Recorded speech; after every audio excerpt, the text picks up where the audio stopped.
நம்ம எல்லாருக்கும் ஒரு ஆசை இருக்கும். நம்ம கல்யாணம் பெரிய பேலஸில் நடக்கணும். ஏன்னா நம்ம குழந்தைங்க ராஜா ராணி மேலே வளர்த்துருக்கோம்.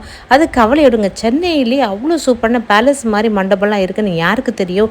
நான் காமிக்கிறேன் வாங்க. இது வந்து 13 ஏக்கரில் அவ்வளோ பெரிய பார்க்கிங்கு கார்டன் ஏரியாவுக்குள்ளே வந்து இந்த பேலஸ் இருக்குது.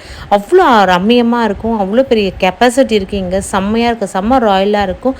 பார்க்கும்போது இந்த லைட்டிங் அவ்வளோ இன்டீரியர் ஆகட்டும் அடி தூளாக இருக்கும். அவங்களோட டெக்கரேஷன் பாருங்கள். 2 பக்கமும் எல்இடி மானிட்டர் வச்சு நம்ம லைவாக பார்த்துட்டே இருக்கலாம். டெக்கரேஷன் வந்து சொல்லவே வேணாம். செம்ம கிளாஸியாக இருக்கும். இந்த பேலஸ் வந்து அவ்வளோ ஆப்டாக இருக்குது. எல்லா ஃபங்க்ஷன் அவங்க இன்டீரியர் ஆகட்டும். அதே மாதிரி டைனிங் ஹால் சொல்லவே வேணாம். 1000 பேர் அட் அ டைமில் சாப்பிட்லாம். அவ்வளோ சூப்பராக அந்த சாப்பாடு நாங்கள் நல்லா என்ஜாய் பண்ணோம். அது மட்டும் கிடையாது, கார்டன் ஆகட்டும் எல்லாமே செம்மையாக இருந்தது. இதில் எங்கே தானே பார்க்குங்க, வேறு எங்கேயுமே இல்லை. நம்ம சென்னையில் தான் திருவேற்காடில் வந்து ஜிபிஎன் பேலஸ்ன்னு சொல்லிட்டு ஒரு சூப்பரான மண்டபம் இருக்குது. பேலஸ் தான் சொல்லணும். அது அவ்வளோ அருமையாக இருக்கும். இது மாதிரிலாம் மண்டபம் இருக்குது கேட்குற உங்கள் ஃப்ரெண்ட்ஸுக்கு இந்த வீடியோ ஷேர் பண்ணுங்கள். இது உங்களுக்கு யூஸ்ஃபுல்லாக இருக்கும்னு நினைக்கிறேன். Bye friends.